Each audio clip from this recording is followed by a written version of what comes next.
kurie nepasimetė kitų pasiūlų gausoje. Aš siūlau tiesiog visiems ateiti kiek galima arčiau. Vaida, jūs irgi galėtumėte ateiti šiandien. Kadangi mūsų yra labai nedaug, kad būtume arti vieni kitų ir kad tai nebūtų toks oficialus renginys, prie kuriuo esam pratę, kad tai būtų tiesiog susitikimas, kuris dabar žiūrint jūs, kiek yra susirinkusių, ko gero būtų dar geriau atrodęs visai kitoje erdvėje, kur būtume buvę dar arčiau vieni kitų. Kadangi norim, kad tai būtų neoficialus renginys, mes su Rita sėdėsime, jeigu jūs nieko prieš taip, kaip ir jūs, kad nebūtų skirtumo tarp klausytojų, žiūrovų ir tarp mūsų, kad tiesiog visi būtume kaip viena bendruomenė šį vakarą. Dabar turbūt reikėtų susipažinti, kas pas mus atvažiavo. Pas mus atvažiavo mokytoja. Mokytoja iš didžiosios raidės. Nes yra mokytojai, kurie yra amatininkai, jie tiesiog moka tą darbą dirbti. Ir yra mokytojai, kurie visą savo esybę, visų savo gyvenimų, savo mąstymų yra mokytojai. Ir jie mokytojais išlieka visą gyvenimą net ir tada, kai jų ta darbinė karjera pasibaigia. Tai va, Rita Latvėnaitė Kairienė yra mokytoja. Čia galima perfrazuoti žinoma tokį posakį, kad jeigu žmogų mokytoją galima įvaryti, tai paskui išvaryti labai sunku, jis taip ir lieka mokytojų visą gyvenimą. Galima perfrazuoti. Kažkas pasakė apie kaimą, bet tai yra labai tinkama daug kam apibūdinti šitam gyvenime. Rita yra tikra klaipėdiškė. Prašom, užeikit. Laukiam. Ne. Tiesiog, kai pakvietėm, tai žmogus sugalvojo, kad kitur kažko reikia daryti. Bet kas norės prisijungs, Rita yra tikra klaipėdiškė, Klaipėdoje baigė vidurinę mokyklą ir netgi išvažiavusi į Vilniaus universitetą studijuoti lietuvių kalbos ir literatūros, ji grįžo į gimtąją Klaipėdą, truputėlį padirbėjo dienraštyje Klaipėdą ir paskui ne vieną dešimtmetį skyrė mokytojavimui. Dirbo Klaipėdos Saukuro viduriniai, dabar turbūt gimnaziją reikėtų sakyti. Ir ta darbinė karjera visai neseniai tik tai baigėsi. Ir šiaip atrodė, Rita pažiūrės, kad jinai niekada jaus taip ir nebaigs, bet, sako, vis dėlto ateina laikas, kai gyvenimas turi kažkiek pasikeisti. Jinai yra išimtis iš visų, turbūt, chrestomatinių mokytojų. Dabartiniai mokytojai matomi pagal tai, kaip jie lankosi renginiuose, kurie vyksta Skuodo rajone, kurie vyksta mūsų bibliotekoje, jų yra nepaprastai didelė gausa. Pamatyti mokytojų iš tikrųjų yra įvykis. Aš turiu omeny tokį mokytoją, kuris dar nėra baigęs savo aktyvios darbinės karjeros. Nes jie visada sako, jūs tik pagalvokit, mes turim šitiek darbo mokykloje, paskui šitiek popierių pildyti, paskui šitiek taisyti įvairiausių darbų namuose, kad mums visiškai negalvoj darbo kažkur vilktis ir kažko klausytis. Rita, dirbdama pilnu krūviu, rado darbo po darbo, iki sotės, iki išnaktų ir turbūt iki ryto. Nes tas visas 6 knygas, kurias jūs matote čia išrikiuotas, išleido jinai. Ir būtent aktyvios karjeros mokytoja tebebūdama. O tarp tų knygų viena iš karto krenta į akis, kas tas Asis yra skirta vaikams. Jeigu kažkam atrodo, kad vaikams yra labai paprasta rašyti, aš manau, kad ir tai iš karto tai paneigs, jiems yra daug sunkiau rašyti negu suaugusiam.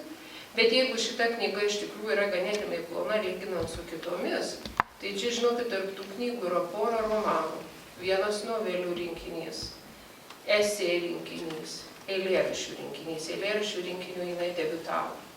Tai va, jinai dirbdama mokytoja rasdavo laiko visiems žanrų. Netgi 2 romanus parašė. Tai paskui mes jos ir paklausim, kaip tai pasisekė, kaip taip jai pavyko to laiko šitiek rasti. Apie ją galima pasakyti dar tai, kad nevardinant visų nuopelnų, laimėjimų konkursuose, kad tai yra profesionali rašytoja, profesionalais mes vadinam rašytojų sąjungos narius. Nors aš visada labai su tą sąvoką noriu ginčytis. Aš sakau, profesionalas turėtų būti tas, kuris gali gyventi iš to, ką daro. Jeigu profesionalus rašytojas, jis turėtų galėti gyventi iš rašymą. Ar daug labai žinoma Lietuvoje, kurie gali tik rašyti ir nieko daugiau neužsakyti ir iš to gyventi. Tai va, realybė yra tokia, galbūt vienetai yra, bet man atrodo tik vienetai. Tai va, jinai yra profesionali rašytoja dėl to, kad yra Lietuvos rašytojų sąjungos narė, šalia to yra priklausanti Tarptautiniai vaikų ir jaunimo knygos organizacijai, asociacijai lituanistų sambūris. Bet aš norėčiau pradėti mūsų susitikimą visiškai ne nuo prozos, kadangi Rita pradėjo savo kaip rašytojos bibliografiją, savo kaip rašytojos karjerą eilėraščių rinkiniu. Tai gal paskaitom vieną eilėraštį, kuris bus toks tiesiog kaip moto, kaip kažkas tokio, apie ką mes toliau galėsim kalbėti, apie ką toliau galės suktis mūsų pokalbis. Eilėraštis vadinasi retorinis klausimas. Aš noriu sukurti eilėraštį, laukais ir miškais dainuoti. Aš noriu nupiešti eilėraštį ir upėmis jį nuspalvoti. Aš noriu išmokti eilėraštį, kaip žmogų, kaip praeitį savo. Aš noriu surasti eilėraštį. Sakykite, kur jis gyvena? Tai dabar į tą pirmas klausimas būtų. Kodėl mokytoja? Ne kokia nors kita profesija, bet būtent kodėl mokytoja. Ar tai buvo viena iš tų vaikystės svajonių, ar kartais, kaip būna, profesija pasirenka žmogų, ne žmogus pasirenka profesiją. Tai va dabar ir papasakau. Nes mes irgi esame iš tiesų pažįstamos nemažai metų, bet aš niekada to ir nepaklausiau. Tai dabar tikiuosi, kad sužinosiu atsakymus net į tuos klausimus, kurie man pačiai įdomus, ne tik susirinkus. Labas vakaras. Dalia čia taip gražiai kalba, galvo apie ką jinai čia kalba, apie kokį žmogų klausytis ir klausytis. Ačiū, Dalia. Nebuvo tai mano svajonių profesija. Tikrai negalvojau, kad būsiu visą gyvenimą, beje, ir kad esu, rudenį mėnesį pavadavau vieną mokytoją, kuri koją susilaužė, vėl buvau grįžusi į mokyklą, vakar skambino, vėl prašo 2 savaitės į tą mokyklą ateiti pavaduoti, tai nežinau. Tai va, tai mokykla nepaleidžia. Iš tikrųjų, tai norėjau būti žurnalistė ir iš pradžių galvojau, stosiu į žurnalistiką Vilniaus universitete. Lankiau, buvo tais laikais tokia prie Klaipėdos redakcijos jaunų žurnalistų mokykla. Ir būtent patys žurnalistai, ten nuostabus tada buvo ir Stubra, ir Gražina Juodytė ir kiti, jie pasakė, ne žurnalistika stok, o į būtent filologiją, lietuvių kalbą ir literatūrą, nes sako, tu žurnalistikai gausi visko po truputį. O tau, sako, reikia žodį atrasti, sako, tu jauti stilių, nes lankiau tą mokyklą.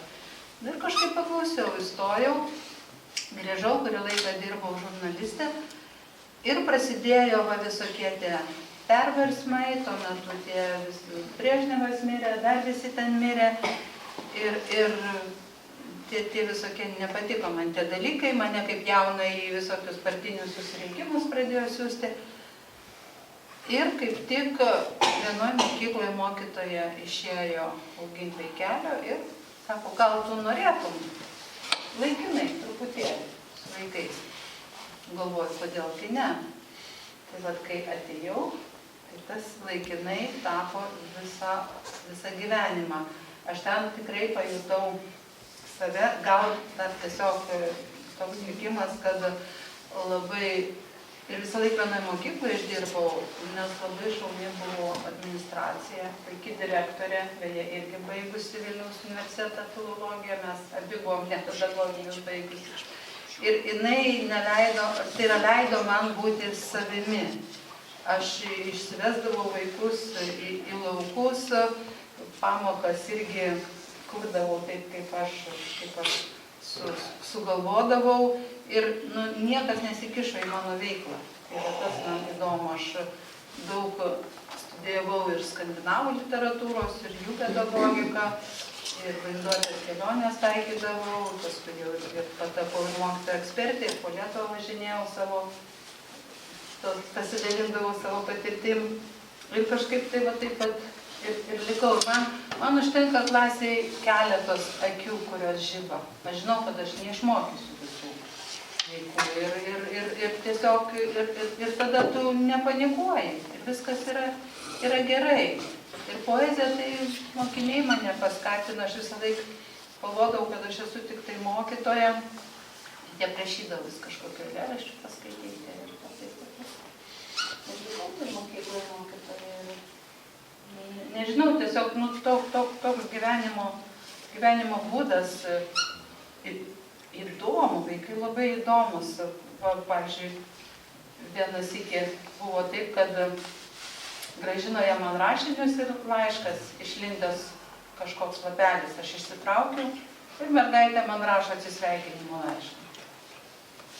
Ir aš ilgai tam tiesiog mokykloje ir aš staigiai pas ją į namus, jinai jau visus elektros instaliacijas, laidai viską nutraukiu, su žvakiu prisidegusi, jau atsisveikinėja su pasauliu.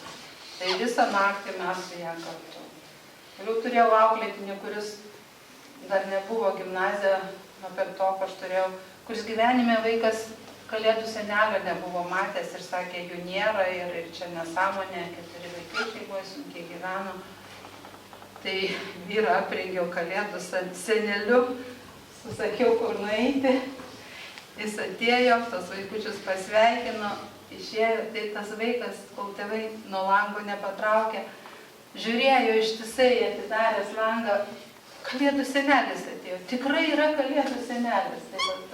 Tai mokykla tai yra toks, nežinau, toks stebuklų irgi pasaulis, man visada ten įdomu. Ateini kiekvieną dieną vis kažką, tai tu ten naujus, žinai, pats mokaisi. Dabar vaikai įdomu. Taip gyvena. Bet jūs dabar, kai šneka, tai tiesiog toks yra pakilėtas, tas kalbėjimas, atrodo, kad ten tiesiog tik įdomu ir kad ten jokių sunkumų nebūna. Bet, pavyzdžiui, tarp negausiai susirinkusių, iš tikrųjų, dabar jeigu paskaičiuotume, tai aš matau iš viso 4 pedagogės arba, sakykime, dirbusias, vieną dar vis dirbančią. Ir aš nežinau, ar jos galėtų lygiai taip pat, kaip jūs sakyt, kad ten yra labai įdomu ir visą kitą. Aš manau, kad jūs sakytų, kad iš tikrųjų ten yra labai sunku. Ne, tai aš nesakau, kad vien tik įdomu. Tuo labiau su šiuolaikiniais vaikais. Taip, iš tikrųjų yra sunku, bet kažkaip aš, gal kad truputį toks kitoks esu žmogus, aš kažkaip paprasčiau žiūriu. Va dabar, kad ir tą mėnesį mane kaip pakvietė, sako, bus 10, 11, 12, viskas tvarkoja, programą žinau, gerai, pavaduosiu. Po 2 dienų išeina jaunas mokytojas ir palieka 3-9 klasės. Būk gerai nors tą mėnesį, paimk dar tas 3-9, kol mes kažką rasime. Paimk, 6 klasės. Ateina 9-okai, atsidaro langą ir ten klasė kažkaip žemiau, ten kaip Rusijai. Ir jis lipo per langą. Ką daryti? Aš šaukiu. Palauk, sakau, ranką duok, aš irgi, sakau, noriu lipti. Viskas, tai mokytoja, bet jūs nukrist, sakau, tai tu mane laikyk, sakau, kiti jūs tikrai lipsit, sakau, tai aišku, sakau, kad tu manai, sakau, man įdomu užlipti. Tai bet jūs sena, tai dar įdomiau, sakau. Ir sugrįžo atgal. Tiesiog nežinau, tai būna, kurie nenori mokytis. Aišku, daug popierizmo, daug kompiuterinių dalykų yra, bet aš ne viską ir padarydavau. Tai va taip. Kolegos būdavo, kurie padėdavo, nes, pavyzdžiui, man sekas kažką ten padaryti, sukurti, padėdavo scenarius, dar jos, kažkokį kitą. Kažkaip draugiškai gyvenu. O, išėjau, nes iš tikrųjų ir norėjusi ir kur toliau, ir taip yra nelengva, labai daug tų technologijų atsirado, man vis tai kažkaip norisi savaip dirbti. Nors mokykloje menininkų būtų, ar ne? Taip. Iš tikrųjų, taip. Tai kiek supratom, tai tokie visą laiką turi būti be galo išradingas, visą laiką turi psichologiškai žaisti. Ir dabar tas per langą lipimas, toks tiesiog psichologinis žaidimas. Bet ar kiekvienai situacijai pavyksta sugalvoti kažką tokio, kas iš tiesų veikia? Ne, ir tu negali, nes yra ir egzaminai, ir tu turi ruošti tiem egzaminam, ir būna tos rutinos, ir kartais tikrai norisi viską mesti, ir su tėvaisgi visko ten būna, bet kaip tu sakai, aš turiu draugus, turiu rašytojus, irgi. Taip, einu į tos vakarus, dar kažkur, tai persijungiu kitą erdvę ir tada savotiškai vėl atsigaunu, atsipalaiduoju ir grįžtu į mokyklą ir galvoju, kad yra tokių vaikų, kuriem reikia vis dėlto mokytojo. Tai būtent ta literatūra ir pakrauna tas nusekusias baterijas, ar dar yra kažkokie pomėgiai, kurie padeda atsigauti iš tikrųjų nuo sąsiuvinių taisymo, nuo tiesiog pasiruošimo pamokoms? Na, mano draugė yra Jūra, aš gyvenu ir gimiau Klaipėdoj, tai kai būna labai sunku, tai važiuoju prie jūros, tamsų naktį, su vyru dažniausiai, nes vienai kažkaip nejauku, jisai ramiai vaikšto kažkur tai ant smėlio, o aš vos nepalei pat vandenį bėgioju ir šaukiu. Rėkiu, pykstu, keikius. Tada pasidaro neblogai. Ypač, kai reikia kartais tokius beviltiškus dalykus daryti. Pavyzdžiui, dar buvo žurnalai ir vieni vaikai išeina, kiti ateina. Ir aš, tiesiog nubraukiau pavardę ir prirašau toliau tą mokinį. Direktorė pamatė, sako, patikrinimas bus, taigi negalima, tu dokumentą sugadinai. Tai paliko mane mokykloje, aš visą naktį turėjau parašinėti tą žurnalą. Tai jūs irgi po pamokų paliko? Paliko, kaip išeina. Bet aš ten pridirbau, vos neišmetė, bet galbūt neblogai buvo, nes aš pavargau ir aš jau pažymis iš akėtų. Bet aš turiu savo sąsiuvinį. Vienu žodžiu visokie, aš buvau ten mokytoja, jeigu labai ten būtų gilinėse, bet sakau, kažkaip tai, direktorė tokia buvo, kad jinai paburbėdavo, bet suprasdavo kažkaip tai. Jai ir mokyklai gal svarbu būdavo, kad tie vaikai dalyvauja, vis dėlto dalyvaudam konkursuose. Aš tos vaikus išsivesdavau visus tokius renginius ir kūrė, ir rašė, ir yra, pavyzdžiui, Butkus, tas Slalomas, tai mano mokinys irgi yra toks visuolis, kūrybingų vaikų būdavo. Kažkaip tai. Sulaukiu tos vasaros ir atsigaunu. Orite, kaip atsirado tiesiog ta literatūrinė kūryba jūsų gyvenime? Va, priešais jūs sėdi, žinoma, rajono literatė Aldona Jadvyga Mončienė, kuri visą gyvenimą dirbo vaikų darželį. Ir jinai taip ir sako, aš pradėjau rašyti iš reikalo. Nes darželį reikia įvairių montažų ir tu negali tiesiog labai greit rasti tos poezijos, kurios tau reikia. Reikia pasakas statyti kalėdoms ir visą kitą, sako, tai pradėjau ir dabar jinai tikrai išleidus yra ne vieną knygą. O kaip atsirado literatūra, nes rašalotų pirštų pėdos, tai yra absoliučiai, sakyčiau, mokytojo dienoraštis. Man tai yra kažkas tokio. Toks mokytojiškas eilėraščių rinkinys, labiau negali būti. Aš čia dar vėl paskaitysiu dar iš to ne vieną eilėraštį, bet ar tikrai mokytojaujant tai literatūra tai atsirado, nes pirmas rinkinys 2000-aisiais išėjęs, būtent tas poezijos rinkinys, rašalotų pirštų pėdos, kaip ten buvo? Panašumai iš tikrųjų yra, nes reikėdavo kurti kompozicijas, scenarius rašyti, taip, tas jau būdavo, bet, ne vien tai. Man, aš nežinau, man tai tiesiog, užplūsta kažkokie tai mintis, pavyzdžiui, Šauksmas, kaip atsirado šitas romanas, tai tiesiog išėjau, einu iš mokyklos, sustojau ant laiptų, o priešais, visai netoli, vyriškis stovi prie šiukšlynės, nieko jis ten, aišku, nedaro, jis tik tai stovi. O man iškart galvoja toks sakinys. Jis mėgo skaityti knygas ir mėgo mokyklos šiukšlynus. O tokie man kažkokie kreizi kartais nukrenta gabalai ir aš užsirašiau. užsirašiau ir sėdėjau grįžus namo iš stalčių. Praėjo kokie metai, amžinatilsį Rimantas Černiauskas rašytojas skambino, sako, Baltijai gal turi kokią novelę, o aš kada reikia, kaip tie studentai, ten tarkim iš 2 savaičių. Ir aš po tos stalčių knystis ir iškrenta tas lapelis. Ir aš tada galvoju, ką jis ten galėjo veikti. Ir va taip pat, aš jeigu rašau, man labai sunku, aš negaliu sustoti. Tai vat mokyklos, per mokslo metus aš stengdavausi tik kažką tai fiksuoti, o per atostogas aš visą tą kitą darbą darydavau. O šiaip taip, ir iš reikalo, pavyzdžiui, Baranauskas, nu ką reikia, kažkaip įdomiai, įeinu klasę, dainuodama ir dainuoju. Žalias miškas, žalias laukas, žalias kelias ir palaukia, žalias krantas, žalia pieva, žalia upė, šilant bėga, viskas ūžia, viskas jaučia, čia pražūva, čia vėl gaudžia, grožį mums širdin dėjai, ačiū tau už tai, kūrėjau. Kai pamatydavo, iššaukdavo, žalias miškas. Tai va, o šiaip tai tiesiog, na, tie kūriniai, tai, o ta eilėraščių knygutė, tai gal net iš tikrųjų kaip iš reikalo. 12-okai buvo mano auklėtinė ir jie, aš daug rašau, padovanojo odinę labai gražią knygutę ir aš sakau, vaikai, ką aš ją rašysiu. Auklėtų eilėraščius, sakau, aš jau eilėraščių nerašau, vaikystėje rašiau, užtenka.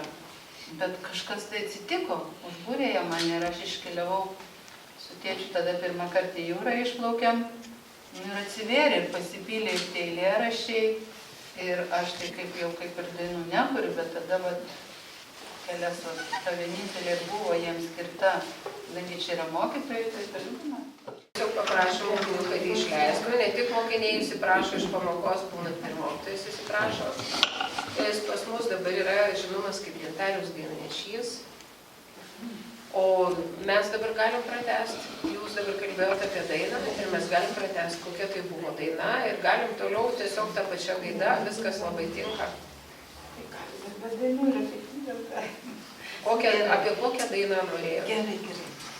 Kad jau įsižiūrėjau, ne visada šią dainuoju. Tai mano mokiniam buvo skirta ir kuri, ko gero, taip mane taip ir nuvedė tolin. Jiem buvo skirta daina, kadangi yra mokytojai, aš manau, jau irgi turėtų kažkaip paliesti ir jūsų širdis. Kiekvieną kartą aš išeinu, kai jūs užaugat dideli, aš negaliu, ir čia ir ten toli arti. Lėkiu pirmyn, svaja lengva, sutikti tų, kur ateity, nes aš žinau, daina mana, jiems reikalinga tam keliai. Kelias sunkus, daug kliūčių, daug duobių, kągi, eisim kartu, kągi, augsim drauge ir ieškosim prasmės, akmenį lietuje, lašia saulės giesmės. Kiekvieną kartą dainelė ta žodžiai kiti, bet juk mes esame kartu, nepasiklysim tam kely. O kai pasieksite žvaigždes, kai jūs sapnai nebelenkins, kuomet išausit svajones ir toliai tiek nebebraukins. Aš pakartosiu tylumoj, jau išeinu, bet netikėkite vaikai, ir čia ir ten visad esu. Esu toli, esu arti, kad vėl matyčiau jūs visus, kad vėl dainuočiau, kaip kadais dainelę tą apie vaikus. Jei tau kelias sunkus, jei keli daug kliūčių, jei užgeso viltis, vėliai eikim kartu. Vėl ieškokim dangaus, vėl ieškokim žolės, vėl ieškokim savęs, savo kelio prasmės.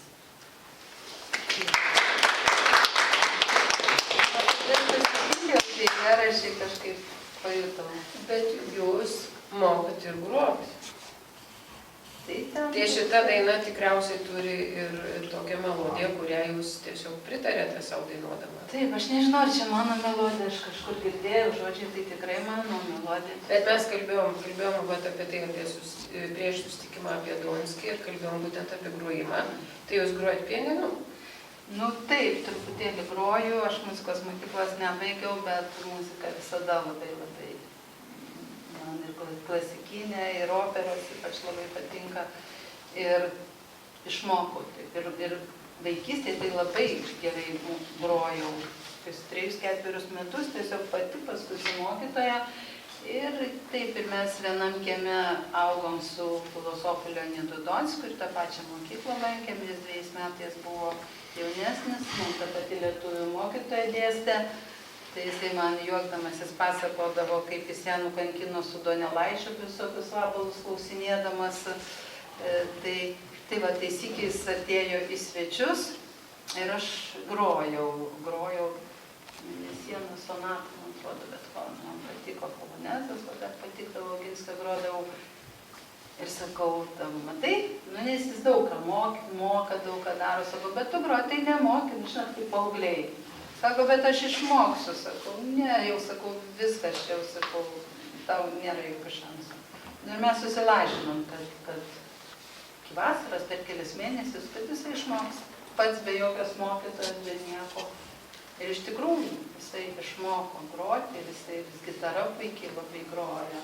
Ir dainuoja, jisai dainavo, tai yra koks jo balsas nuostabus būdavo. Ir šiaip gyvenimas aš daug įdomių žmonių, nedaug, bet teko susitikti su Gintaru Beresnevičiumi, jisai metais buvo jaunesnis, istorijos studijavo universitete ir mes kartu lankėm Romuvą, etnografinį kraštotyros būrelį, ar kaip tada. Tai su juo labai filosofuodavom, šnekėdavom. Važiuodavom į Šiaulius į pedagoginį ir ten per naktį visi mėgo, mes su juo kažką tai, knygose kažkiek yra tam tokių filosofinių dalykų. Tai jo, menas, muzika visą laiką buvo šalia ir kūriniai aš juos gana ilgai rašau, nes man jie turi skambėti ir man buvo labai smagu, kai gruzinai jie šaukną išsivertė, tai ir jie pajuto, sako, ten muzikas. Perėsim prie prozos, bet dabar aš noriu, kadangi sakiau, kad tarp mūsų yra didžioji dalis iš mūsų susirinkusių yra pedagogų. Noriu paskaityti keletą eilėraščių, kad iš tikrųjų visi pajustų, kaip giliai mokytojas įeina į žmogaus gyvenimą ir nepasitraukia. Kad jis yra visame kame. Labai džiugu, kadangi mūsų biblioteka vadinasi garbingų Romualdo Granausko vardu, ir labai džiugu, kad eilėraštis yra toks. Jis vadinasi Užmiršta sodyba, atsiprašau, arba Romualdo Granausko apysakos Gyvenimas po klevų interpretacija. Jeigu kas nors tikitės interpretacijos iš tikrųjų šito kūrinio, tai žinau, kad čia yra ne tai. Man iš viso yra labai įdomu, kai galima šitaip interpretuoti, kaip tokios mintys kyla, perskaičius tą kūrinį. Taigi Gyvenimas po klevų interpretacija. Mirus palėpės mergaitė šypsos iš knygų senos. Mirus palėpės mergaitė kviečia išgerti kavos. Aš uždangstau stropiai langus, vėjas lietu kamine ir į knygas įsikniaubus kavą gurkšnoju su ja.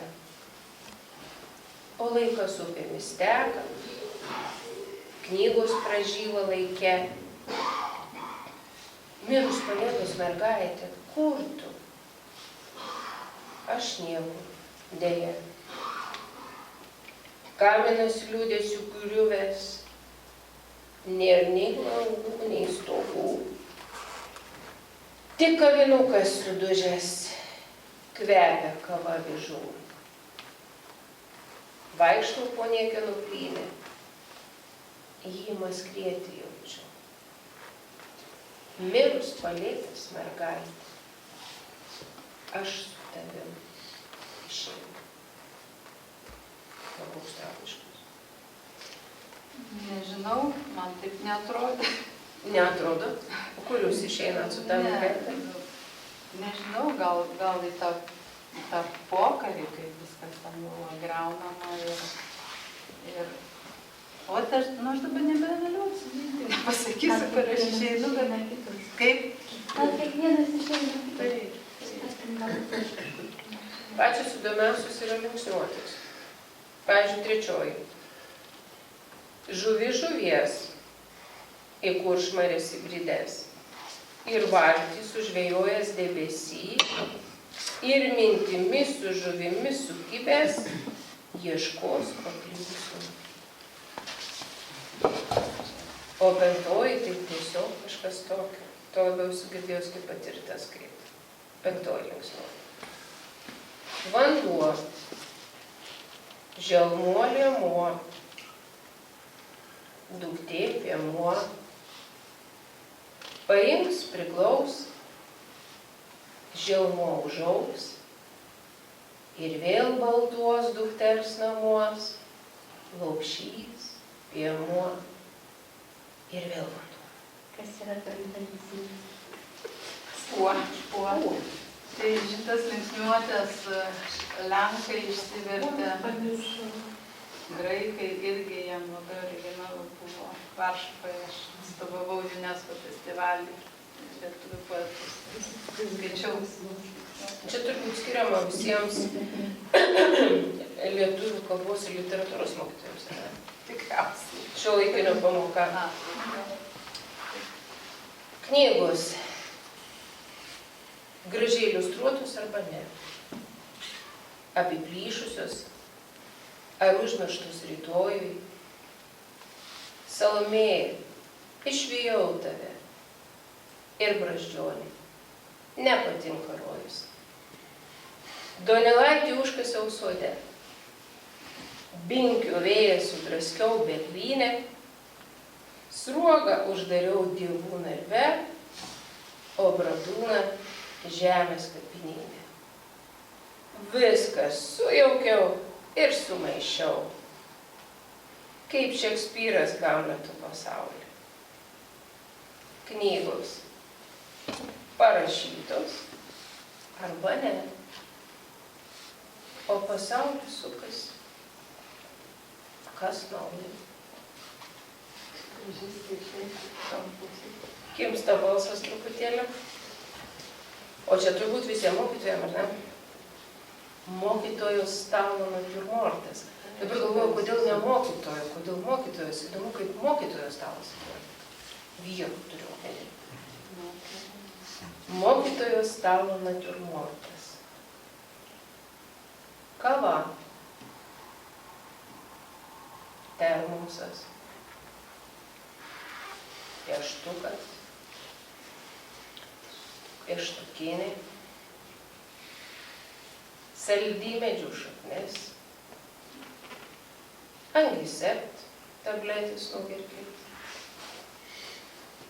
Bodleras, žvakidė, žadintuvas.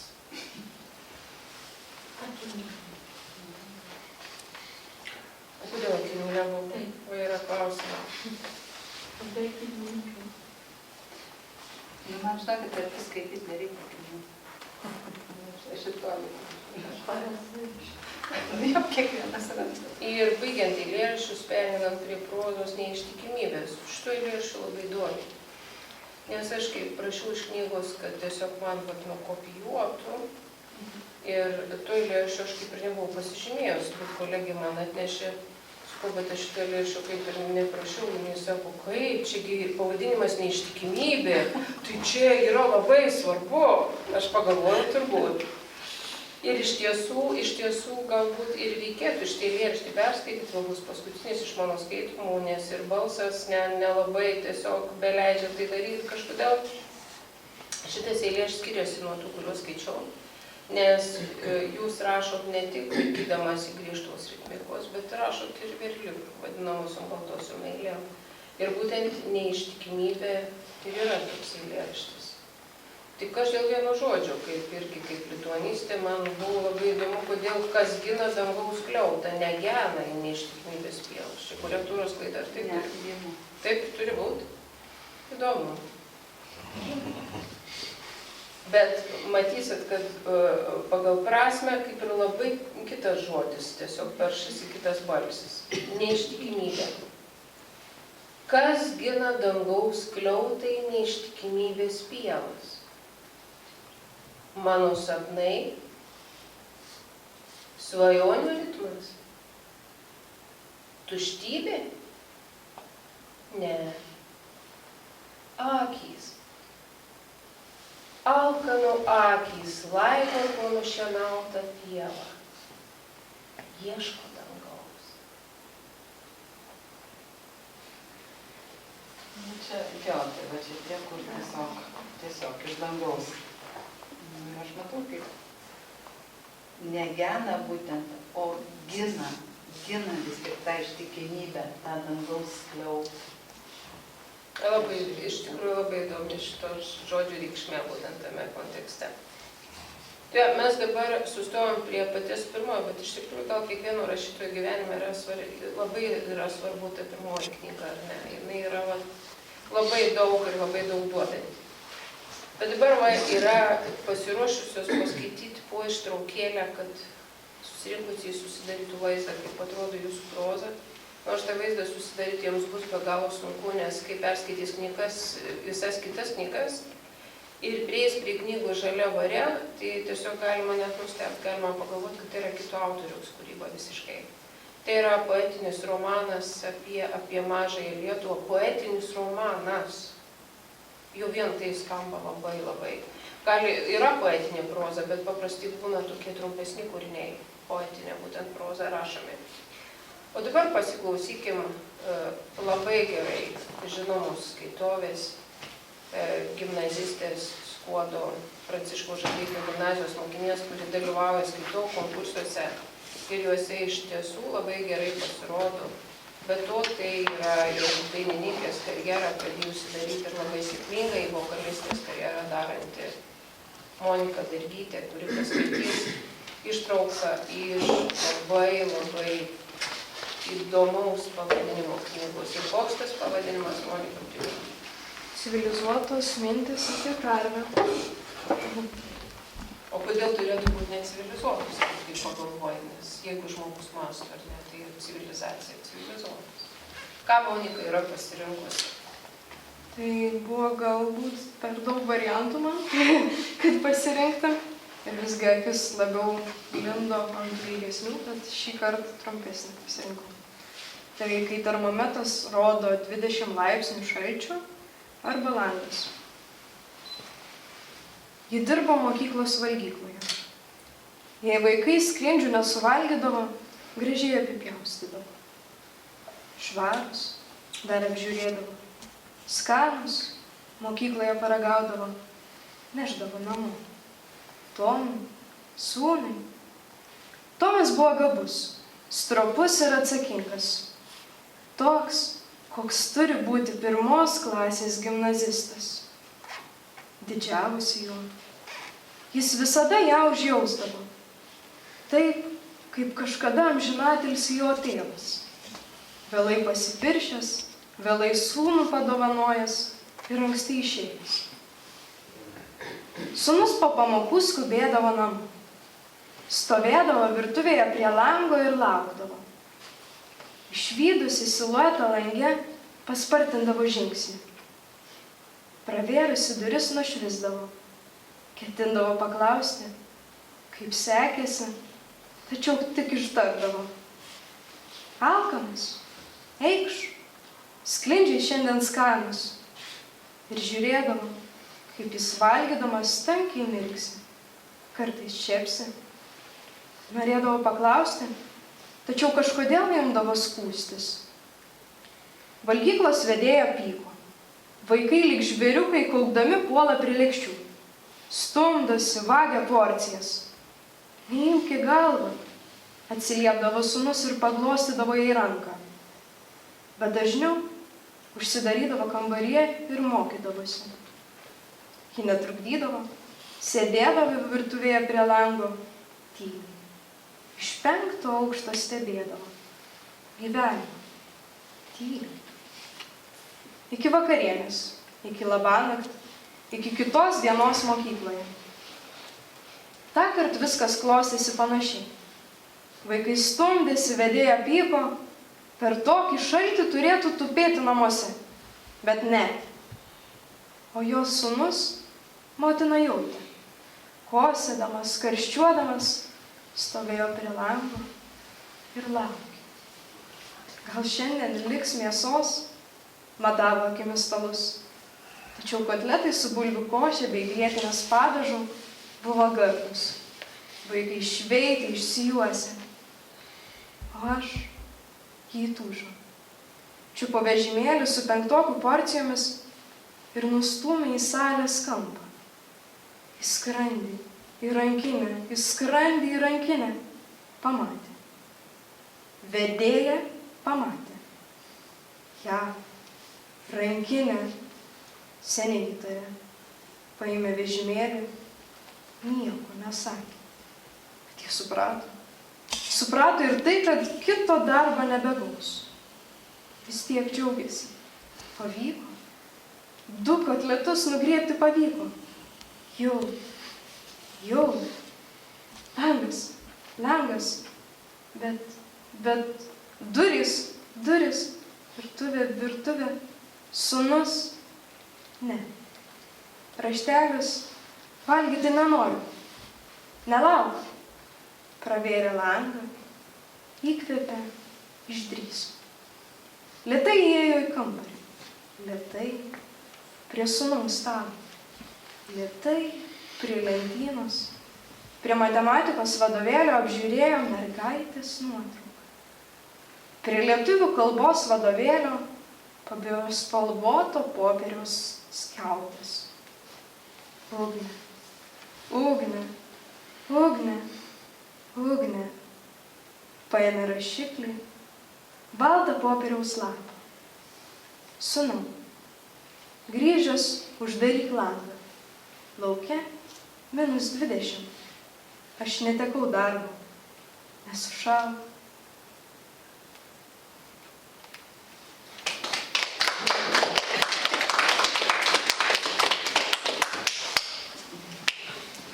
Klausimas būtų tik tai toks, ar visi suprato, kaip baigėsi kūrinys?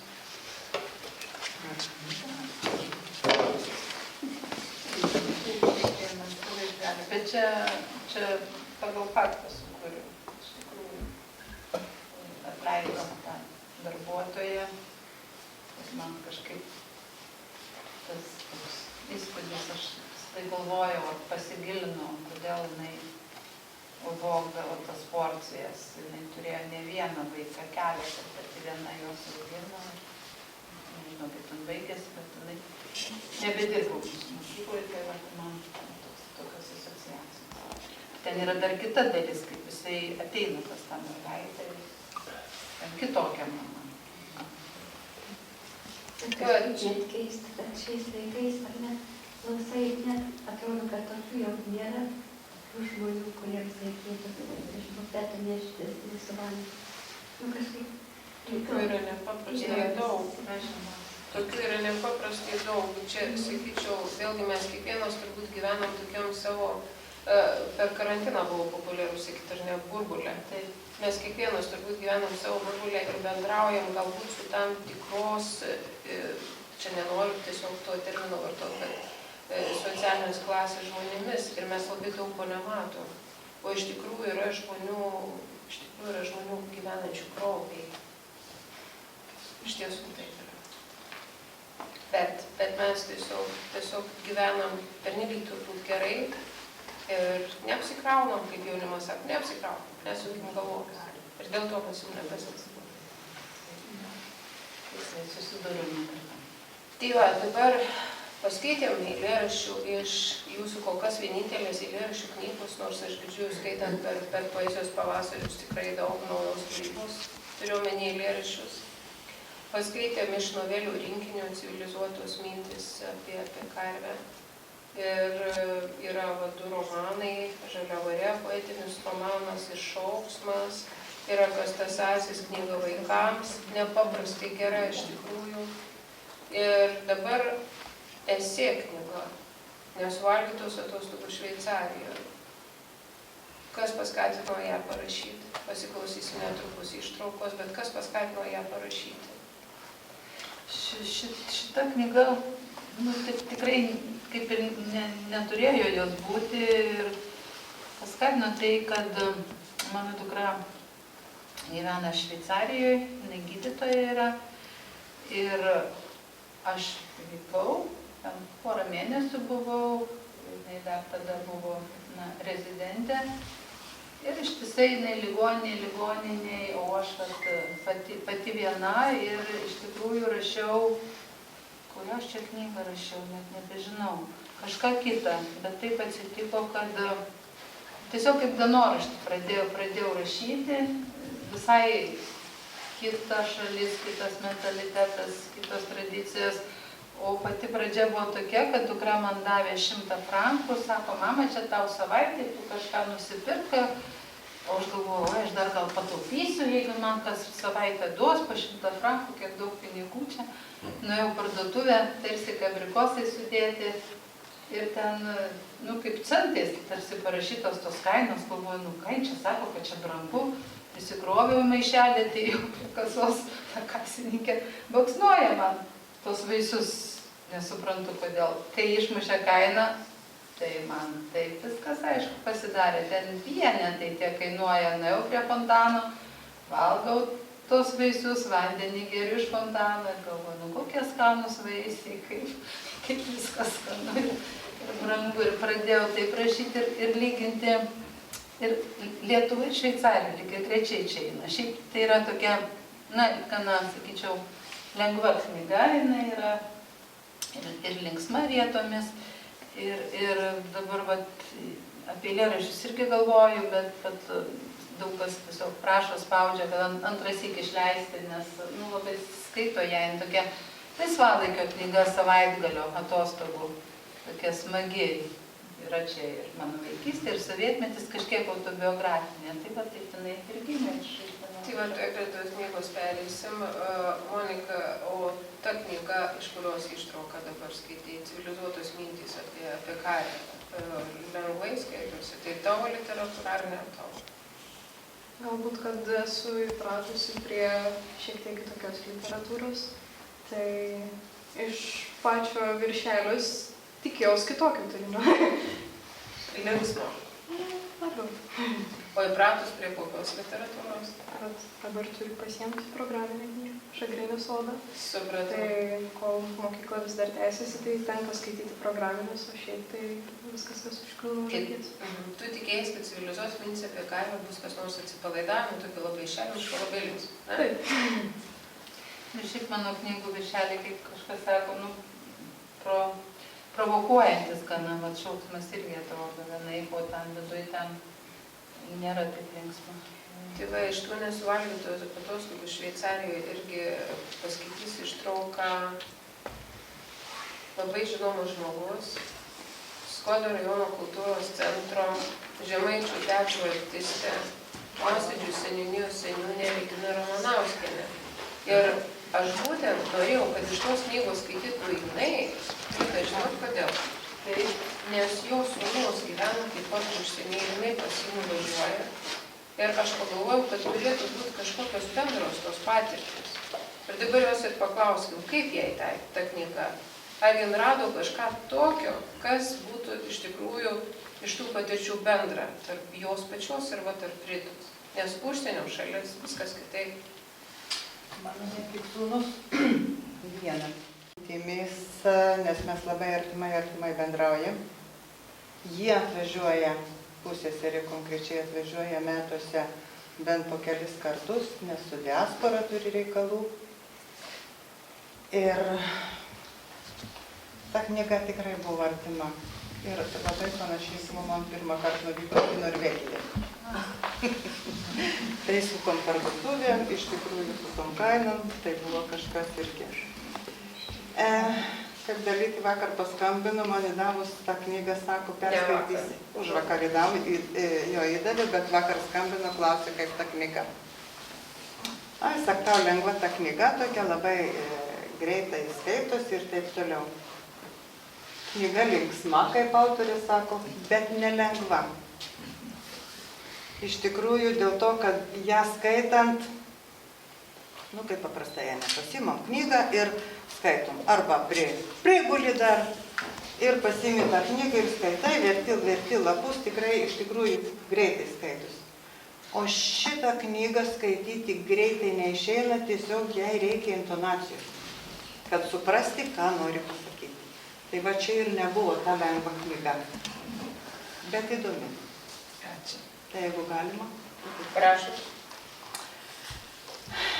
Aš irgi varčiau kaip Monika, rinkausi iš kelių vietų, tai ir buvom ir pabaigą pasižiūrėjusi, bet pasirinkau tarp kultūrų, civilizacijos ir užgestą. Šiandien dukra išridėjo dviračiu. Aš savom kojom. Kartu su šveicarais ežerą matuoju. Bendrystės jausmas šveicarams įgimtas. Komunos, kantonai sutarė. Apie jų politinę sistemą nieko neišmanau. Bet balsavimas čia vyksta vos ne kas savaitę dėl įvairiausių dalykų. Pavyzdžiui, kokios veislės šunis reikia būtinai kirpti. Gerai, kad nebalsuoju. Galvos neskauda. Meluoju. Skauda, tačiau ne dėl balsavimo. Vakar naktį šutynės prisišveičiau ir kraujagyslės užkimšau. Ryji, o paskui kaltini visus dėl savo ištižimo. Jokio žmogiško orumo, jokios pagarbos, taip kultūros, civilizacijos ir užgesta. Protingai pasakiau. Taip sumastyti cholesterolio pritvinkusiai smegeniniai, neza cirka išvirti. O išvada tokia. Po pietų nueisiu į turizmo centrą, prisirinksiu lankstinukų, anglų kalbą patobulinsiu, itališkai pramoksiu, apie Šveicariją nežinotą sužinosiu. Smalsi. Ir čia, ir Lietuvoje. Praėjusią vasarą Klaipėdos informacijos centrą nudrožiau, lankstinukų prisirinkau, o tada su vyru 4 dienas po Lietuvą keliavome.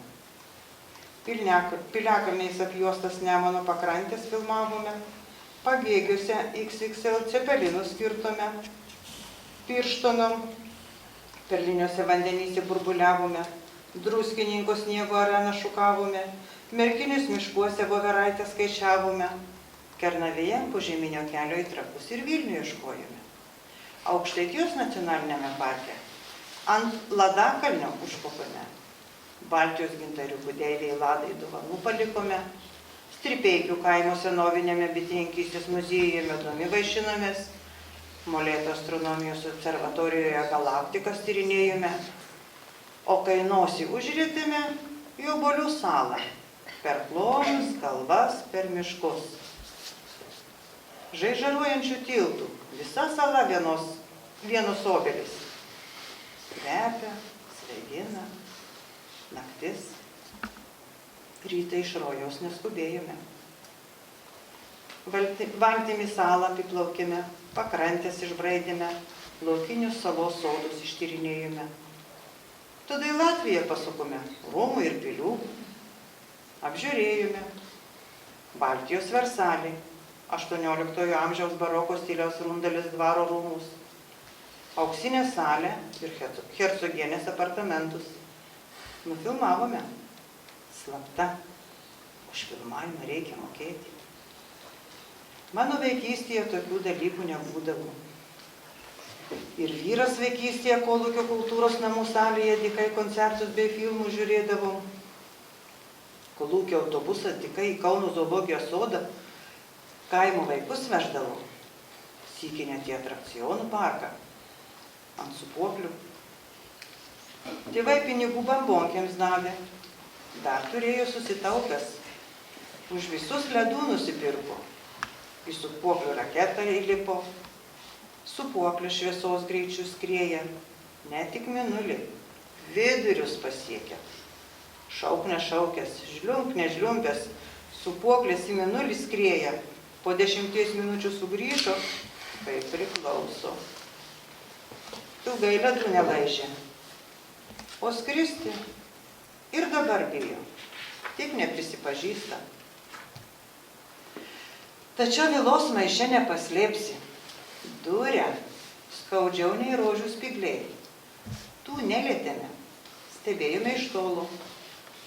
Tvora neaklina, prancūziškas parkas su rožynu ir dygsniuotas peizažas. Vyras prie jo nufotografavo. Nuotraukoje tvoros virbų nesimato. Atrodo, kad šalia rožių stovi. Taip ir komentuoju. Aš prancūziškame Rundalis rūmų parke tarp rožių. Dar paaiškinu. Labai gražu. Kvepia obuoliais. Būtinai aplankykite ir įspūdžių namo parvežkite. Tiesa, kitoms pilims pinigų neliko. Ne bėda. Filmuotos medžiagos, nuotraukų ir obuolių liko. Klaipėdos informacijos centro lankstinukų? Ne. Rundalis rūmuose sutiktiems latviams padovanojome, kad sesė Lietuvą dažniau aplankytų. Labai graži Lietuva. Ypač kai žvelgi lietuvio akimis. O šveicaro? Nežinau. Ateis laikas, bus ir vaikas. O dabar mankštinuosi. Ant suoliuko patiesiu 2 žurnalų iškarpas. Viena 1982 metų moters žurnalų vadinasi Grakštumo pavydės net Afroditė. Rytinės mankštos pratimai iš skilties pusvalandis sau. Kita pratimai kaklui. Pamenu, kad vienus pratimus dariau, kai gimė sūnus, kitus, kai dukra. Padėjo. Dukros kolega išvydęs mane ligoninės kabinėje padarė krūvą komplimentų. Jo draugas, irgi šaunus jaunuolis, mums einant pro duris, it lakštingą laimę suokti. Nusišypsojau, kukliai. Dukra išvertė.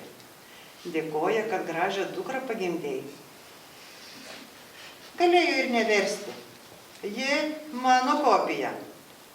Ratušuosiu originalą, niekas neatskirs. Išsaugotos iškarpos padės. Vyras vis bambėdavo. Pilni namai popierių. Išsivežiau. Galės kvėpuoti, nes kai mane išvys, vėl kvapą užgniauš. Scena ne visada prasta. 1, 2. Augti didelį žadu. Vaikai užaugo, specialybės įgijo. O vaikų ne. Turbūt metas keisti posakį apie laiką ir vaikus. Koreguoti, pasakytų mano išmanusis. Kažkaip keistai jaunų žmonių gyvenimas pradėjo suktis. Mokslai, karjera, vėl mokslai, vėl karjera. Paskutinė naktis ir diena prieš išskrendant į Šveicariją iš tikrųjų buvo keista. Iki vidurnakčio daiktus dėliojau. Iš vieno lagamino į kitą. Prikraunu, pasveriu, iškraunu, pasveriu. Nusiplūkiau. Sūnus irgi nemiega. Sėdi prie kompiuterio, braižo kažką, suprojektuotų besvorį lagaminą. Krautum ir vargo neturėtum. Paprašau. O jis? Kam tiek saldainių prisikroviai? Šveicarijoje saldainių lietus, šokoladų griūtis. Pliauška, papliauška tas mano vaikas. Lietuviški saldainiai patys skaniausi.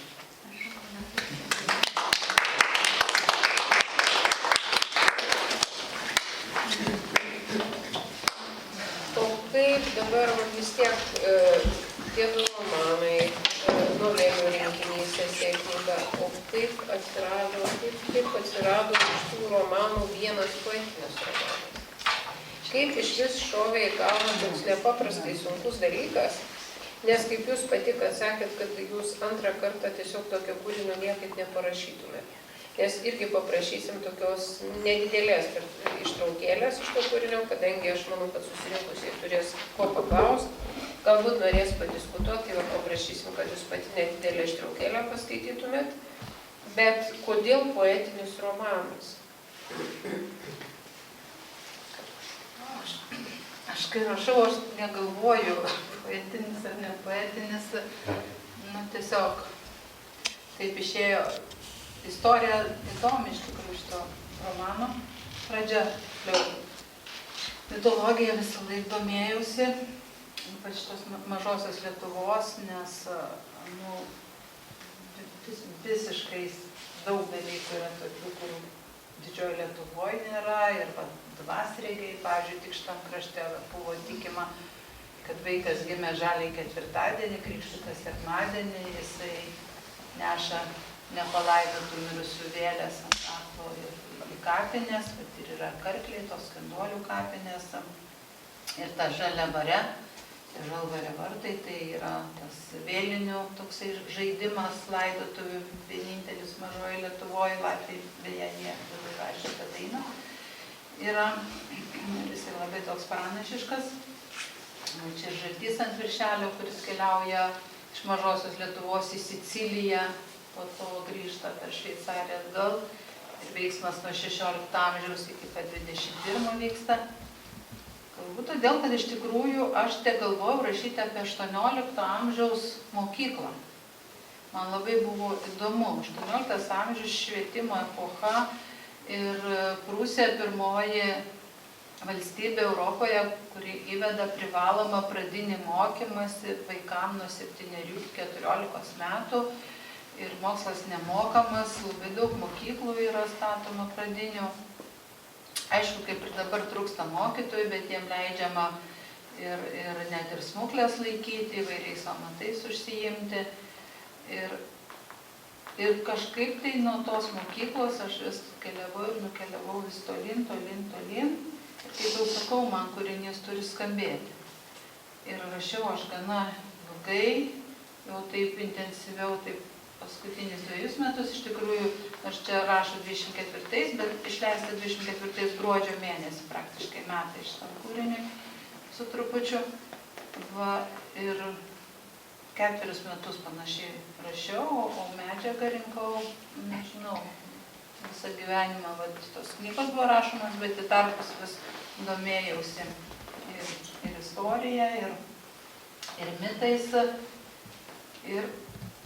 O Paulausko lietuvių kalbos žodynas ir sinonimų žodynas, tai mano tiesiog mėgstamiausios knygos, man patinka skaityti, matyti žodžius, jų skambėsi. Ir išėjo tiesiog tokia knyga, man labai smagu, kad dizainas labai įdomus, kad kiekvienas skyrius vis kitaip čia, kitur kitaip subraižyta yra. Čia Rokas Belinskas, toks jaunas dizaineris, jisai čia sukūrė. Ir kiekvienas skyrius yra, čia taip, pats pirmas vartai, tai čia simboliai pirmi, riešutmedis, majolikos dėžutė, žalčio medalionas, iš tikrųjų, baltasis skardis, tie vartai Žaliavarė. Ir pradžia tokia atrodo tarsi paprasta, poetinė, kaip tu ir sakai. Tai va, kažkokia nedidelė ištraukėlė, kad mes suprastume, kas tai yra poetinis romanas ir pajustume tą stilių. Būtent tą gabaliuką apie poetinį romaną, kur būtent poetinis romanas. Kad tą kalbos skirtumą tiesiog, pačios kalbos organizavimo skirtumą. Gerai, taip. Ištrauka iš 17 amžiaus, veiksmas vyksta Sicilijoje. Daniela, viena iš pagrindinių veikėjų, ištekėjus už šveicaro, bet kilus iš Sicilijos atvyksta aplankyti tėvų. Daniela žinojo, kad su tėvu ginčytis neverta, bus kaip turi būti, todėl apie jaunikį nebeklausinėjo. Užvėrus bibliotekos duris nukeliavo prie vandens. Ramybės nedavė portretas ir medalionas. Juk tėvas galėjo nieko nepasakoti, ištekint kaip visas jos amžiaus merginas, o tą istoriją nugrūsti kuo toliau į užmirštį, kad galutinai sudulėtų, kad išsipildytų Dievo ištarmė, iš dulkės į dulkę, nenustūmė. Todėl, kad žalčio karūna žibėjo ją ant galvos, ji regėjo save vandenį. Vėjas snaudė, Jonijos vandenys rimo, šimtai žalčių iššliaužė iš jūros gelmių ir susirangė tarp akmenų. Ji nebijojo, įbrido, pasilenkė norėdama paglostyti, o tada pamatė. Ji buvo tamsiaplaukė, tačiau vandenų atspindy jos plaukų kuokštai, išlindę iš po kepuraitės, ties ausimis atrodė geltoni ir smailūs, lyg žalčio ausytės. Jos žalsvos, migdolo formos akys tapo žydros ir apvalios, kaip geltonskruosčio žalčio, o ant galvos spindėjo karūna. Aukso vainikas su deimantiniu ragu. Iš rago išliaužė didysis žaltys. Prisimerkė, norėdamas atidžiau pažvelgti ją, iškišo dvišaką liežuvį, ketindamas paliesti medalioną, kurį Daniela buvo pasikabinusi ant kaklo. Tai truko akimirką. Todėl Danielai visą tai galėjo ir pasivaidenti. Tikra buvo tai, kad kiti žalčiai niekur nedingo.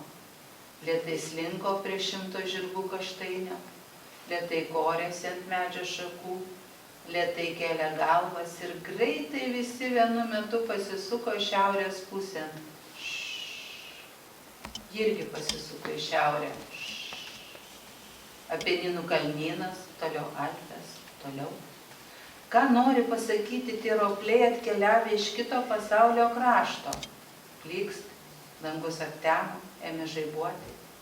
Kaštainis sušušeno, žalčiai išsiūbuoti vėjo sušoko į debesį, su kuriu nusileido jūro. Prapliupo liūtis. Talžė visą savaitę. Daniela karščiavo, nes vandenį valandų valandas nardydama ir ieškodama žalčių persišalė.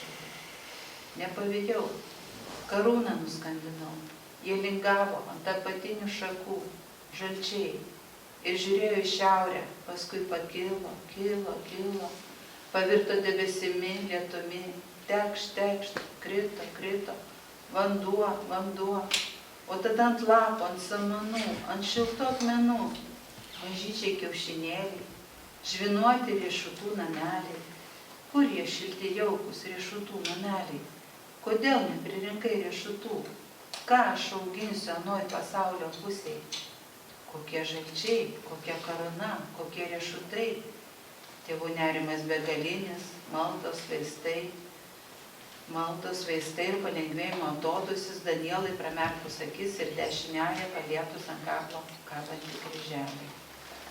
Aš sergu. O kur medalionas, kur prosenelės Danielos portretas? Tėvai susižvalgė, jį kliedė. Tai būna, kai sužinai, kad jau laikas palikti namus. Grafas Lorensas palauks, pasakysi, kai būsi pasiruošusi, bet miela dukra, medalioną tu laikai saujai, o tokio portreto mūsų protėvių galerijoje niekada nėra buvę, kartojo abu linksėdami galvomis. Daniela atgniaužė kairės rankos pirštus. Kūdikis snaudė. Žaltys irgi atrodė ramus.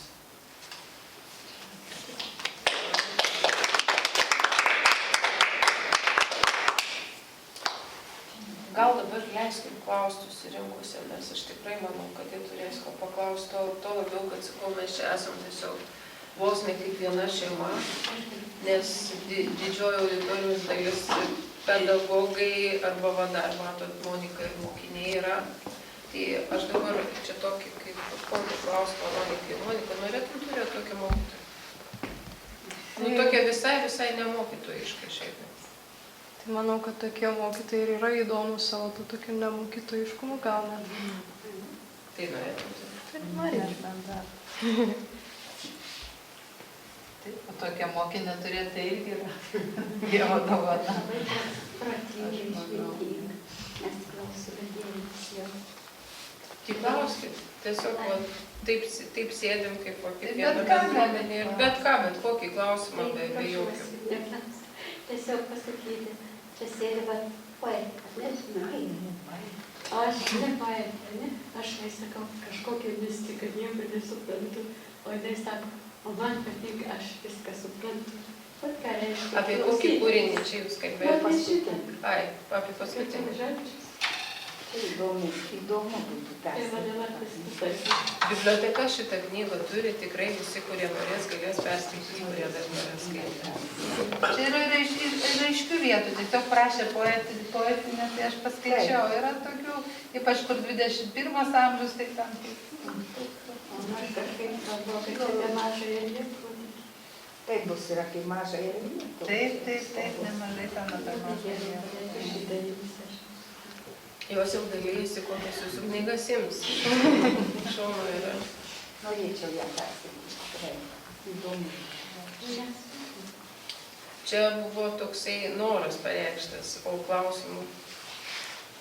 Klausimai. Ar dabar rašot Pabaigęs. paskutiniu metu? Ką Ar jau dabar nerašot? Rašau, aš negaliu, aš kažkoks, kai tą knygą parašiau, taip ramu, kurį laiką buvo, atrodo, gali gyventi kaip ir visi žmonės. Ir dabar paaugliam rašau. Veiksmas gimnazijoje, Ką rašot? paaugliam. Paaugliam. Apysaka ten, nebus toks ilgas kūrinys, apysaka. Tai mergaitė, kuri būtent nori pritapti ir iš kito socialinio sluoksnio, jinai yra kūrybinga ir jinai kartu rašo, tai žadu įpinti poemą. Bet ją aš esu jau praktiškai parašiusi apie Olando kepurę ir tą Olando palaiko.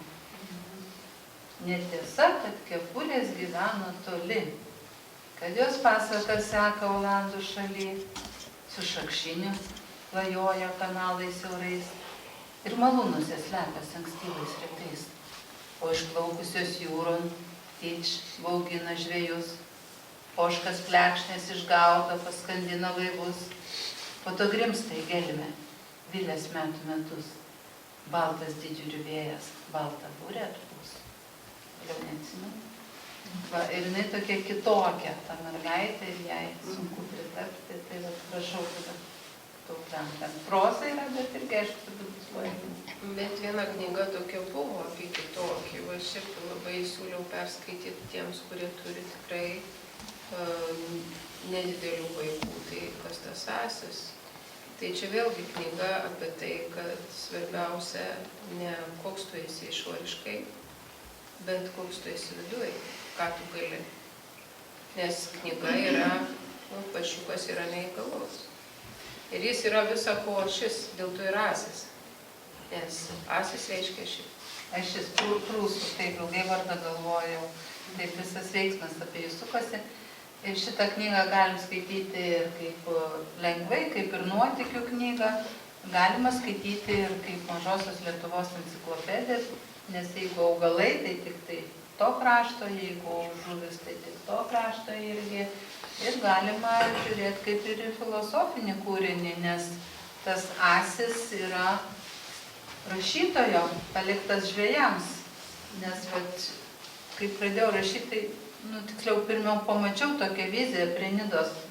Į Nidą keliaudom ir ten yra kitas Tomo Mano muziejus, Tomas Manas gyvena. Ir aš kažkodėl įsivaizdavau, kad tas paršiukas yra Tomo Mano.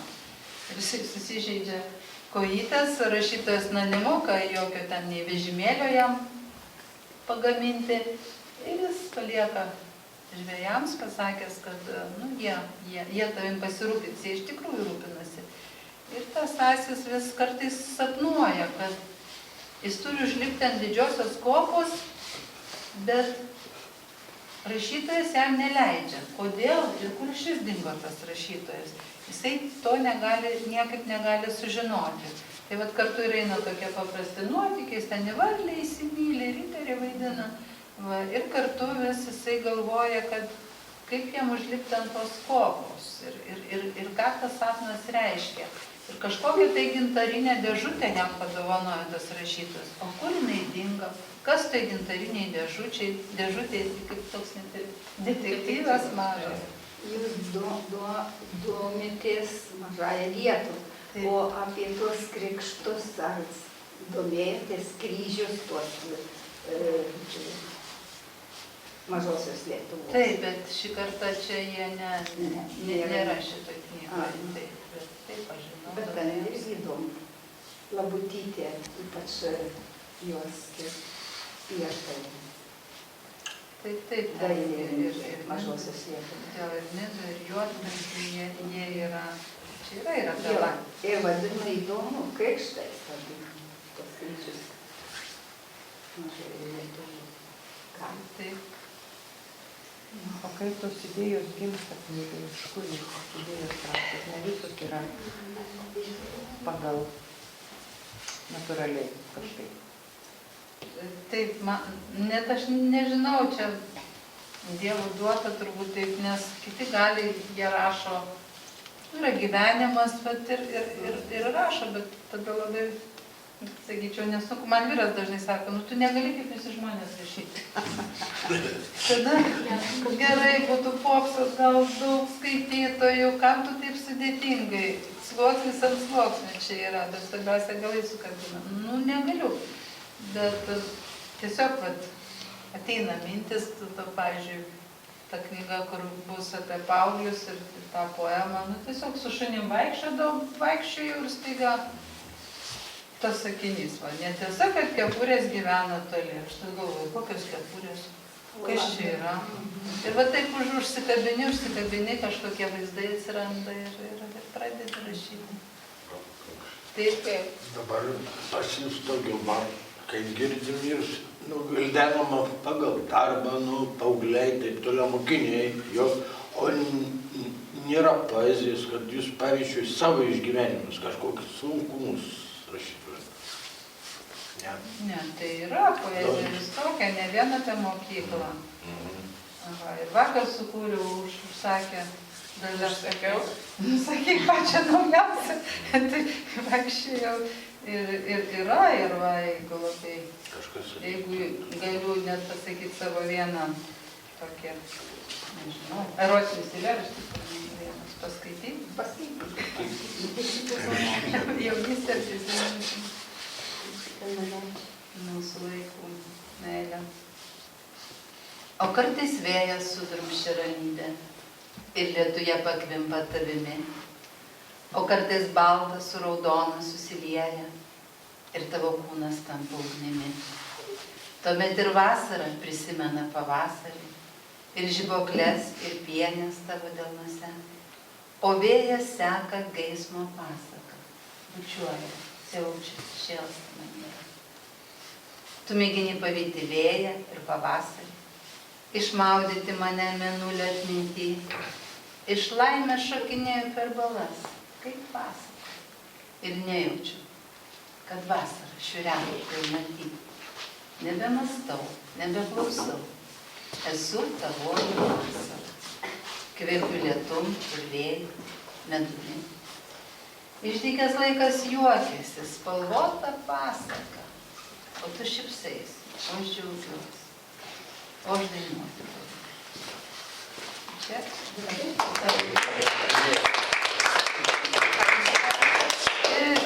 Vyrui gimtadienio progas. Tai eilėraštį, bet klausė tavęs metas.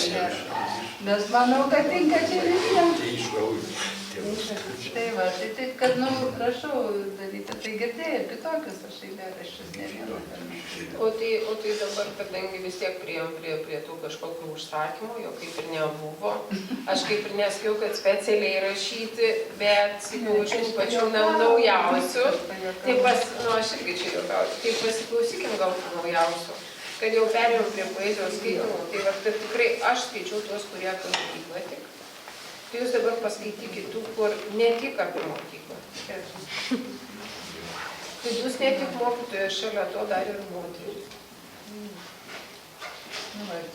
Ir libro, skuria, ką reiktų pasakyti. Įkvėpėja buvai.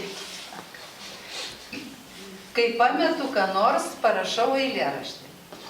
Apie skrybelę, gėlėtas pirštinės, rožinę šlepę. Jis pasimetė tarp dviejų eilėraščių. Gal radot? Gerai.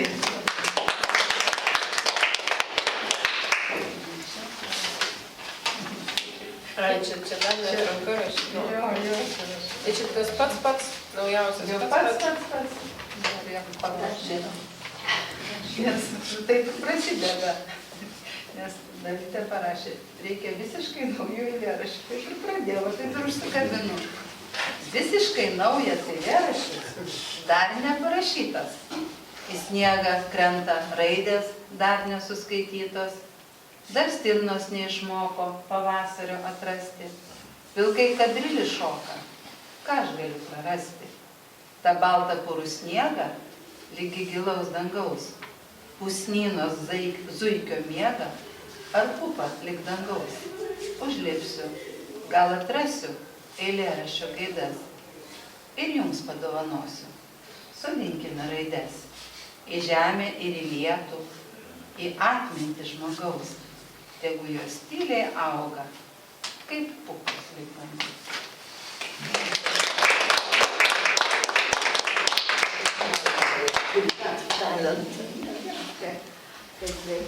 Gal jau.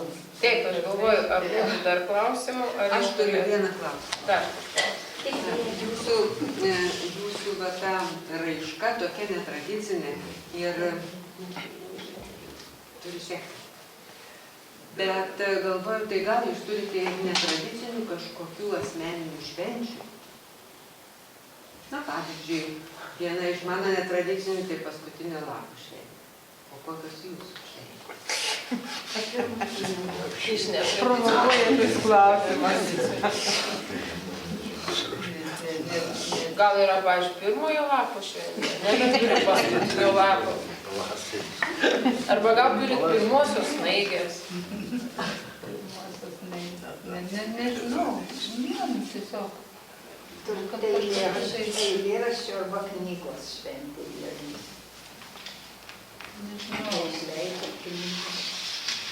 O kai išleidžiat knygą, yra šventė, ar kaip kažkas yra sakė, sako, va, darai darbą, padarėjai, išleidai, žiūri, sako, ir tokia tuštuma. Va galvoju, nu padariau, viskas. Sako, tas pats procesas labiau džiugina negu tas, kai jau baigta. Ne, man taip nėra. Man ir procesas visoks būna smagu, bet ta nauja knyga, pirma tai aišku, iš vis šventė, man šventė. Man tos netradicinės šventės, tai tiesiog man patinka švęsti šventės. Ir kiekvienas susitikimas, tai man ir yra tos netradicinės šventės, kada aš iš tos kasdienybės išpuolu, iššoku, nes, kaip ir visi žmonės irgi braškės auginu, sodinu, žodžiu, gėlių tik nelabai neturiu tada. Tai ir darai tą patį, kas priklauso, tėvelis mano irgi serga, rūpesčių, rūpinėsi. Na, dabar didžiausias mano šventės yra mano anūkai. Tai du Lietuvoje, du Šveicarijoje ir jų amžius, tai 4, 5, 6, 8. Beje, kas tas Asis, mano jauniausio anūko, kuriam 4 toj bus, pati mylimiausia knyga. Jo, taip jisai, 2 turiu atsivežusi šiaip, jeigu kas norėtumėt. Aš Asiukas, aš Asis ir paršiuką, man jie su mamos paprašė, jie yra nupirkę, aš turiu Šveicarijoje savo paršiuką ir tik atvažiuoju, Asiukas jau tavęs laukia. Taip, labai žinau, ten Vilniui draugų pažįstami tokie aktoriai yra, tai irgi jų 6-metis berniukas irgi įsimylėjęs į tą paršiuką ir patinka vaikams. Anūkam, būtent mano mažiausiam, 3 buvo metai, jis tai susižavėjo tą knygą. Tai net ir tą knygą jūs atsivežus, jeigu kas norėtų įsigyti. Taip, šauksmas, šitos tai nebrangios ir tos novelės 5 eurai ir šauksmas 5 eurai, nes jau seniau, o Asis 12 eurų, o Žaliavarė, tai čia jau leidykla nustato kainą 15 eurų kainuoja. O Šveicarijos tai aš net neturiu. Aš galvoju, kad mes ir patys esam kaip tas Asis, ir kiekvienas į kažkokį kalną svaiduojam, prikopti. Ar ne visą gyvenimą kažkur tai atrodo, kopi, kaip jau nieko. O šitą naują brangėtų? 15 eurų, čia ne aš nustatau tą kainą. Žaliavarė 15. Žaliavarė 15. Jo, bet kai aš nueinu į knygyną ir pažiūriu ten po 30 eurų knygos, 25, 30. Taip, jie tiesiog užsidaršti tada. O jūs pastoviai dirbat, ar ne? A tik pavaduojat ir vėl kažkokią pertrauką. Beveik 40 metų dirbau pastoviai. Visą laiką rašiau ir dirbau. Tai buvo nelengva. Dabar metai tai jau išėjau, bandau išeiti, bet vis kažkaip tai nepavyksta. Vakar nuėjau į Žemynos gimnaziją, tiesiog buvau iš bibliotekos pamiršus nunešti knygas. Rudenį, kai mokytojas laužė koją, pavadavau, sekretorė pamatė ir sako, kaip gerai, kai jūs atėjote, ar jau jums skambino direktorius. Sakau, nieko nežinau, sako, aš knygas atnešiau. Ne, sako, mums reikia 2 savaitės. Žemyna tai prie geležinkelio netoli. Taip, netoli, jo, ten susirgo mokytoja. Sakau, nežinau, sakau, kada aš vėl išvykstu. Tai turbūt būtų laikas kaip ir užbaigti. Ką jūs tiesiog norėtumėt tam tokiam atsisveikinimui su mumis? Ne paskutinį kartą, aišku, lankotės. Pirmą kartą šitoj bibliotekoj naujoj, bet tikrai ne paskutinį. Kokiais žodžiais ir palinkėjimais norėtumėt Tai ta pupa. išsiskirti? Kaip? Tai ta pupa palinkėjau, kad užaugtume mes irgi. Iki dangaus. Ne, labai aš labai sužavėta ir jūsų bibliotekos darbuotojas, ir biblioteka pati, tai kažkoks tai čia grožis, spindulys ir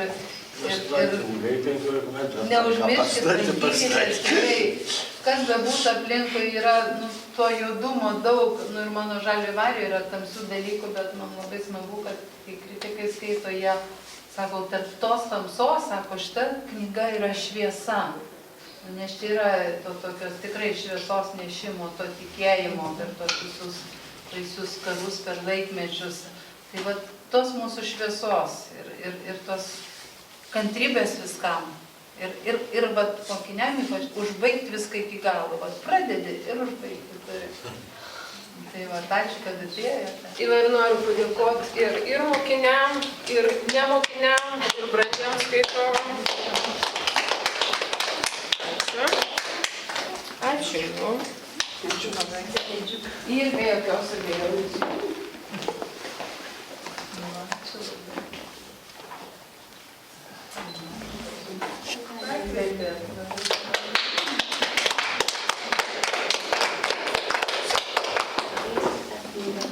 O dabar, jeigu kas norėtų, iš tikrųjų viena turbūt pačių geriausių knygų vaikams, jeigu dar turi, sakė, porą kas tas asis, tai tie, kurie turit vaikų, tokio iki mokyklinio amžiaus, sakyčiau, tai čia yra kažkas nepaprasto. Pradinukai, jie skaito jau, jie giliau žiūri. Šiais laikais, o tai problema su tom kortelėm. Ne. Šiaip aš, jeigu jūs galbūt Ir neįsibėgiokit, kadangi aš turiu tiek nedaug, tai visi eisim į viršų arbatos gerti.